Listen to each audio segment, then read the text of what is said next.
네, 이태원 참사 어제 희생자가 한 분 또 늘어서 158분이 안타깝게 세상을 떠났습니다. 이태원 참사를 놓고 개개인들의 SNS에서도 이런 말들이 오고 갔습니다. 정치적으로 말하지 말라. 그럼 정치적이라는 게 무슨 말이냐. 위로를 또 애도를 놓고도 많이 있었는데 정치권에서도 마찬가지입니다. 지금 국정조사를 통해서 법적인 수사를 통해 밝힐 수 없는 시스템의 문제까지 다 밝혀야 된다라는 민주당의 입장과 제발 좀 정치적으로 정쟁화시키지 말라. 이것도 이재명 대표의 수사를 막기 위한 방탄용이냐라고 맞서는 국민의힘 두 세력이 팽팽합니다. 관련 사안들 여쭤보겠습니다. 국정조사를 놓고도 이렇게 전선이 또 확장돼 버렸습니다. 결국은 국민의힘에서는 이재명 대표의 대장동 관련된 수사로 연결지고 있고 또 민주당에서는 더 맹렬하게 이태원 관련해서 공세를 강화하고 있습니다. 어떻게 보십니까? 근데 지금 이제 정부나 여당의 입장은 수사를 통해서 진상규명하자라는 네. 거 아니겠습니까? 근데 이제 특수본이 출범한 지 2주 가까이 돼 가는데 지금까지의 수사 양상을 보면 결국에는 현장 대응에 이제 네. 수사에 초점이 맞춰져 있는 것 같아요. 그렇다 보니까 이제 관련 현장 책임자들을 이제 뭐 피의자로 이렇게 소환을 하는 단계로 가고 있는데 과연 수사를 통해서만 이 문제의 원인과 또 어떤 시스템과 제도의 허점이 있었는지 재발 방지책은 어떻게 수립해야 되는지 다 담을 수 있을까 저는 좀 어렵다고 보고 일선에서 지금 굉장히 불만이 많은 걸로 알려지고 있잖아요. 경찰이나 소방이나. 이걸 왜 밑에 책임만 묻느냐. 구조적 원인이 있는데. 그러니까 아무도 정무적 책임을 지지 않는 상황에서 일선 수사만 하다 보니까 뭐 용산서 정보계장이라든지 네. 또 서울시 안전지원과장이라든지 그런 안타까운 비극적인 일들이 선택도 많죠. 있었잖아요. 그러니까 저는 이게 수사로만 규명하겠다고 방향을 잡으면서 예견됐던 그런 문제라고 봐요. 그런 네. 면에서 봤을 때 국회 국정조사는 그보다 이제 폭넓은 원인과 책임의 문제를 가리니까 여당이나 정부도 이걸 한사코 거부할 문제가 아니고 이게 뭐 이재명 방탄용 국정감사다, 국정조사다. 근데 국민들이 그렇게 어리석지 않습니다.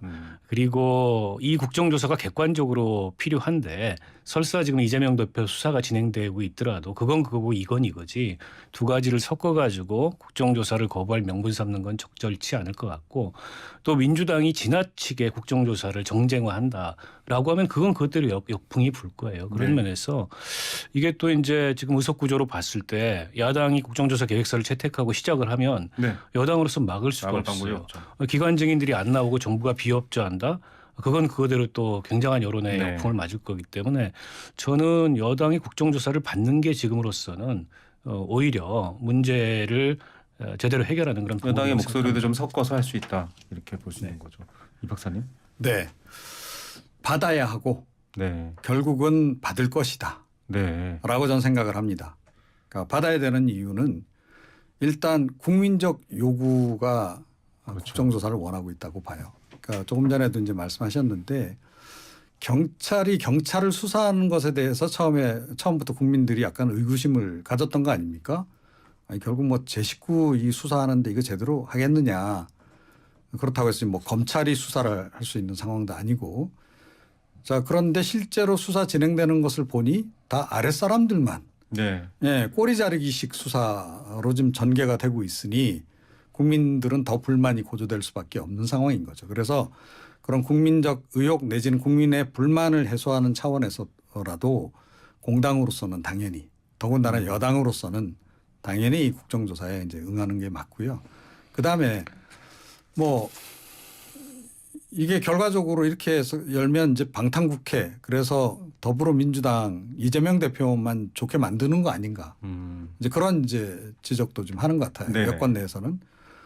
아니 그 방탄국회를 무력화시키면 되잖아요. 그거는 정말 능력 있는 정당 같으면 들어와서 방탄하려고 해도 네. 그 방탄 논리를 다 깨부시면 되는 거 아닌가요? 네. 예. 그렇게 해서 정상적인 이태원 참사 관련한 국정조사를 끌고 간다면 오히려 국민들은 환호할 것이다. 네. 라고 저는 생각을 해요. 그래서 지금 일단 뭐 무조건 안 하겠다라고 얘기를 하는데 제가 알기로는 여권 내 또 보수 지지층 내에서도 경찰 수사 방향에 대해서는 좀 불만족스러운 여론도 꽤 있는 걸로 알고 있습니다. 네. 그래서 그런 여론을 완전히 외면하기는 어려울 것이다. 네. 그래서 결국은 좀 힘겨루기 해서 판 자체는 이제 본인들이 좀 유리한 여러 가지를 좀 넣는 반영시키는 그런 이제 상황으로 끌고 가서 결국 받지 않을까.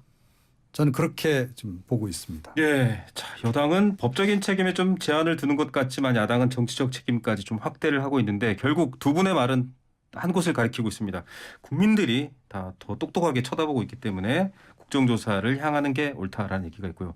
또 하나는 이제 오늘 비공개 소환이 됐습니다만 정진상 당대표 비서실장 이 성남에서도 정책통을 했고 경기도에서도 이재명 최측근의 정책통을 하셨는데 결국은 이재명이라는 이름이 뭐 160회나 또 등장한다 이런 걸 봐서도 수순인데 거의 목전에 왔다 이렇게 보시는 분들이 있더라고요. 그래서 이건 좀 정치적인 고려가 있는 부분 수사기 때문에 국민들께서는 좀 궁금해하세요. 실제로 그러면 언제 올해 안에 이재명 대표가 포토라인에 서는 것인가 이런 생각까지 있던데요.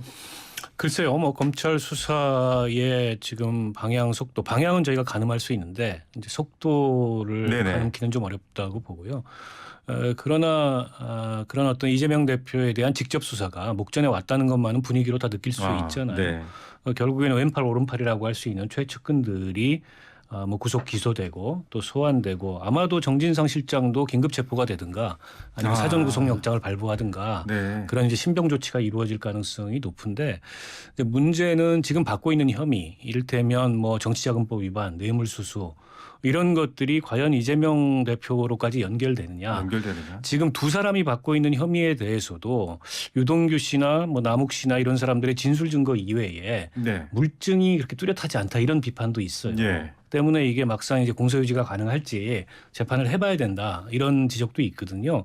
근데 이제 거기서 더 나가서 이게 이재명 대표까지 연결시키려면 검찰이 직면하게 될 정치적 부담까지를 고려했을 네. 때 확고한 물증이 없이 그렇게 함부로 수사 확대하기가 쉽지 않을 거다. 그런 면에서 아직은 상황을 더 지켜봐야 될 것 같고요. 일단 지금 김용 씨가 기소가 됐기 때문에 이제 곧 공판 단계로 접어들 거예요. 네. 공판 단계로 접어들게 되면 검찰이 수집한 증거가 과연 이제 직접적인 그런 범죄 혐의를 입증할 수 있는 그런 증거들에 해당하든지 이런 것들이 조금 더 분명하게 판단 가능하지 않을까 싶습니다. 예. 검찰에서 많은 뉴스들이 나오고 있습니다만 실제로 뭐 박스를 발견했고 구체적인 액수도 나오고 있습니다만 증거는 또 얘기가 많이 안 나오고 있어요. 뭐 검찰은 증거 가지고 있다는 거죠. 네. 근데 이제 뭐 가지고 있다 하더라도 다 공개하기는 어려울 수도 있습니다. 네. 그거는 재판 과정에 들어가서 그때 이제 공개를 할 가능성도 좀 꽤 있지 않나 이렇게 생각이 들고요.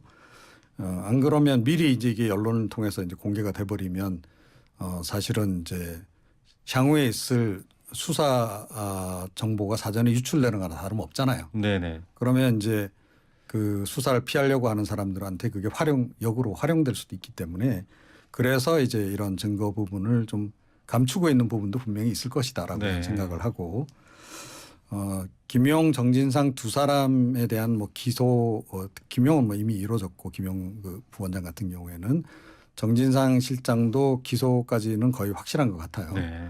자, 그럼 이제 그 다음에 이제 이재명 대표인데 이재명 대표도 결국은 조사하고 기소하는 방향으로 이미 가닥은 잡은 것 같아요. 네. 제가 보기에. 다만 시점은 좀 조율할 가능성이 있고 그리고 결정적인 증거를 어찌됐건 최대한 확보하기 위해서 노력할 것이다. 그러니까 유동규 전 본부장도 마음을 바꾸고 술술 진술하기 시작한 지가 얼마 안 됐다라는 네. 거죠.